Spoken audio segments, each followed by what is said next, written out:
Welcome to my new video. Today, I'm going to show you how to switch accounts on YouTube.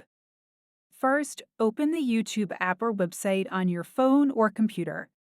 If you're on a computer, click on your profile icon in the top right corner. Next, you'll see a drop-down menu with your current account displayed at the top. Click on Switch Account to see a list of all the Google accounts linked to your device. Select the account you want to switch to, and YouTube will update with the new account. On the YouTube mobile app, tap on your profile icon in the top right corner. Then, tap Switch Account and choose the account you want to switch to from the list.